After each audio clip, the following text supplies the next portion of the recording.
Hello, everybody.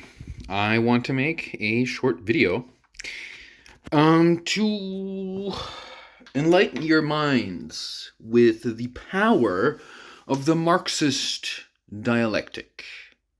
Who was Karl Marx? Well, I'm not going to tell you.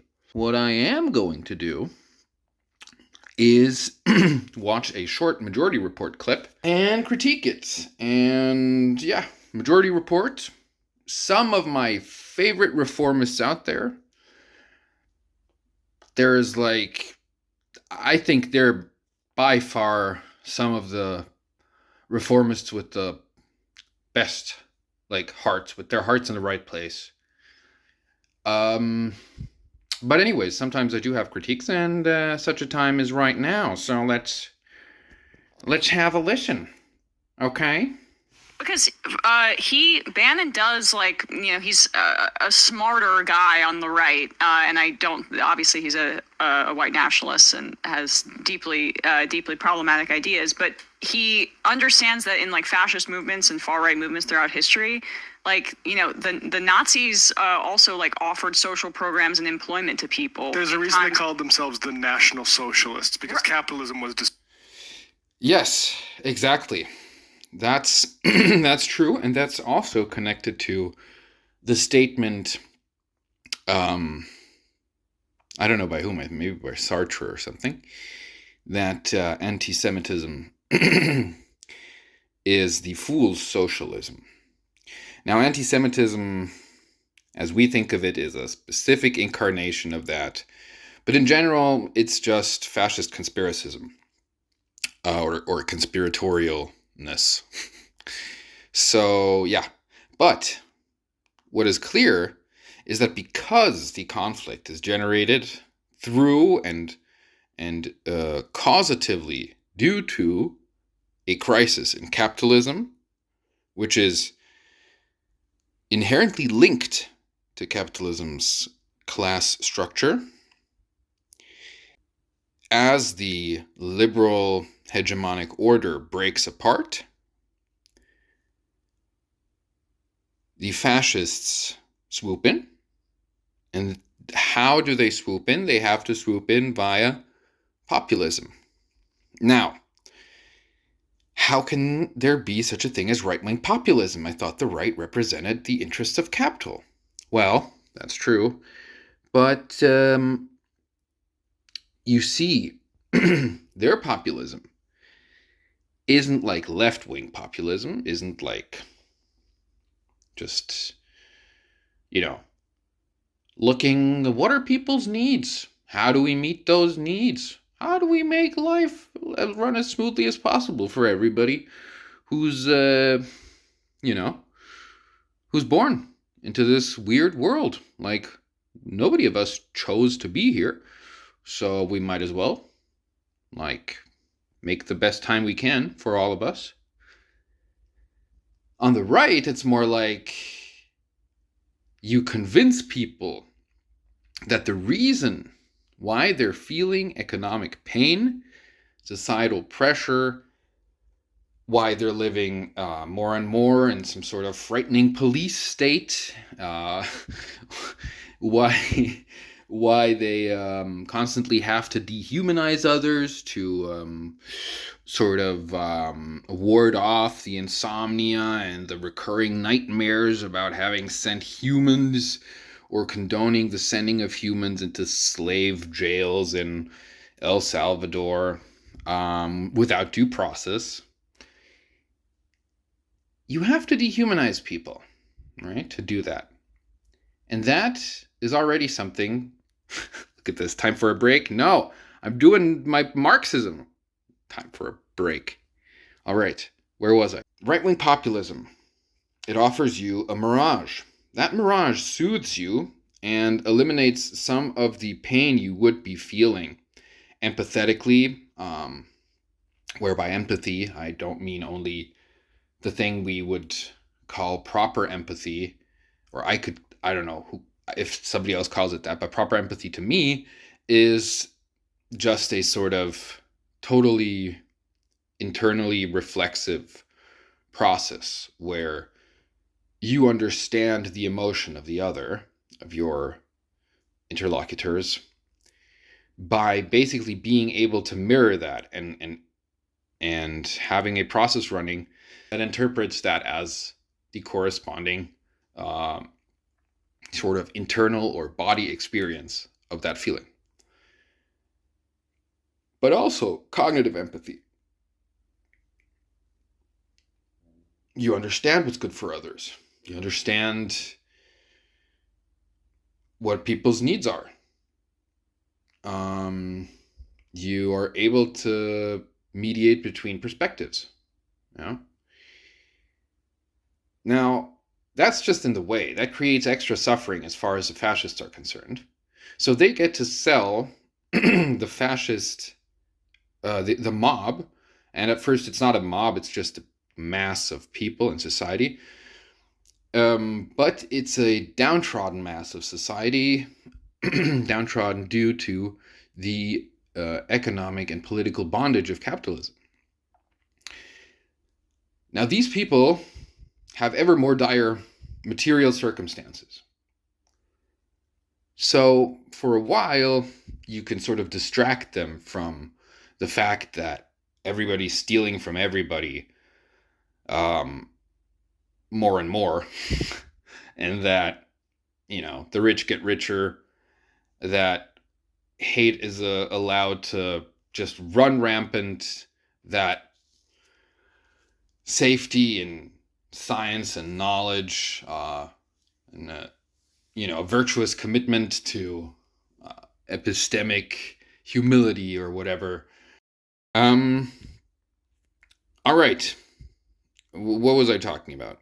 Well, let's listen further to the clip. Credited. Exactly. And so to have success and to build like a far right, and that's their definition of success, like a fascist takeover, you have to at least have that kind of fig leaf and offer that for people. But the Republican Party is completely captured by billionaires in industry, so it's not capable of delivering on that front. Absolutely not. And okay, did you it's, by the way, it's completely correct. Her analysis is correct. But that says something way worse about America than revisionists want to admit. Reformists want to admit. There is no reforming your way out of this. Why? You have to ask yourself, why is the Republican Party not able to give them that? What fulfills that function in society? Let's go back a few seconds and let's hear it again. Exactly. And so to have success and to build like a far right, and that's their definition of success, like a fascist takeover, you have to at least have that kind of fig leaf and offer that for people. But the Republican Party is completely captured by billionaires in industry, so it's not capable of delivering on that front. absolutely not. And Yes, thank you, Sam. Thank you. No, it's definitely not capable, because that's the job of the Democratic Party. All right? That's literally the job of good old Joe Biden. Say once in a while you deliver for people. Come on, Joe, please. We'll put you back in there. Just give us, just make the tariffs go away, Joe Biden, please. Now, what is the problem with this argument that I just made? Well, I didn't really make an argument, but the argument I hinted at is sort of a weird ultra-left thing, okay? And it's also wrong, because we have to look at this situation dialectically. All right. The Democratic Party. Who does this party consist of? Who does it represent materially? It represents arguably unions, though unions haven't been that relevant in America for a long time, but they're growing in popularity. Okay. What about black people? It does. It represents black people in a certain sense after the civil rights era, yes. But also it represents wealthy people and business interests. Wealthy people and business interests.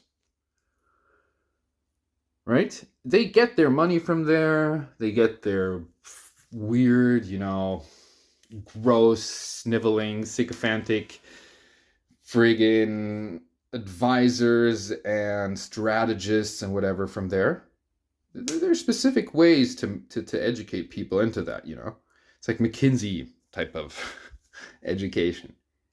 And so, the Democratic Party is fundamentally invested in capitalism because the US. Now, okay, maybe we can talk about, is China capitalism? Is it just like, it's totally just capitalism, bro. Let's leave that question for another day about China. Okay. But the US. Oh, you bet your ass the US is capitalist. Oh, man. And thus, the state has a bourgeois character. Because the state doesn't only conduct its internal affairs and, regulate stuff and provide a last instance of conflict resolution or whatever for people. No. The state has to make sure that society does its thing. The state also has to do that in socialism, by the way. It's only on the way to communism that we can sort of talk about like expanding the state so much that the state effectively ceases to exist. Like if everybody's in the state, right, then nobody's in the state. It's like totally dialectical, bro. Anyways, the Democrats are reformists. At best. I think they are not even like pure soul, true heart,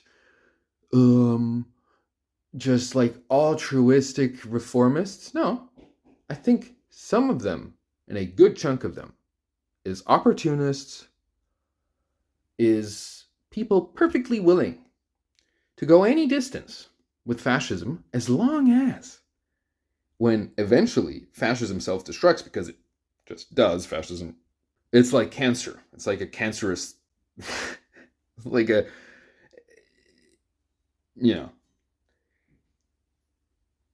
inherently self-destructive. It's inherently like it generates so much friction in society, so much unnecessary suffering that like it clogs up the works. Okay, and they know that, and they're biding their time because they think that we can ride another wave, baby. They think there's going to be like a third world war or some other imperialist nonsense kind of scenario. And that then, afterwards, they're going to be able to say, hey, we made it. The liberal order is back, guys. And now let's do capitalism again. It was fun, We were liberal. We did some capitalism like back then, back in the day. But that's not going to work, my guys. Except if we like permanently demolish human society, and like effectively technologically turn the clock back, like developmentally. I should finish my point about the Democrats, about reformism. And the point was that I wanted to say that, yes, Emma, you're right. The Republican Party can't do that. Because the Democratic Party, that's its function. Now, you may say that's a good thing. We want to provide for people. But the only reason that we're even talking about this stupid dichotomy is that the Democrats are in on the bullshit. They are collaborators. They are collaborating with the fucking bourgeoisie against literally the rest of all of us. And I might add, even sort of in a perverted way against themselves, against the bourgeoisie, because either way you slice it, it's like the falling rate of profits, you got climate change, it's not gonna look good, bro. We need socialism like yesterday, bro. And otherwise, we're going to get barbarism. And so the Democrats, they might, they might be waiting for their moment to go all like socialist hippie style. But whatever you get then, it won't be nearly enough. And it will come way too late. Like the last time, it's like Nazi Germany, we already have a genocide going on. So, I mean, check that off the list for like century goals. Am I right? No, of course, there's been numerous genocidal situations throughout the last, many hundreds of years. But there's real parallels. There's real parallels between Nazi Germany, the failed German Revolution. Like, every American should read that. Every American should watch like a Hakim or a Second Thought or whatever deprogram video, Besdy Marks, about the German Revolution. Okay, the failed German Revolution. And Rosa Luxemburg and Liebknecht. And look what happened. Okay? Look what happened with Austrofascism. I'm particularly worried of that in Canada. Why in Canada? Well, in Canada, the Liberals are in power, right? And now what's going to happen? That's a real big question. Because the conflict ain't going to resolve, and it ain't going to get better, right?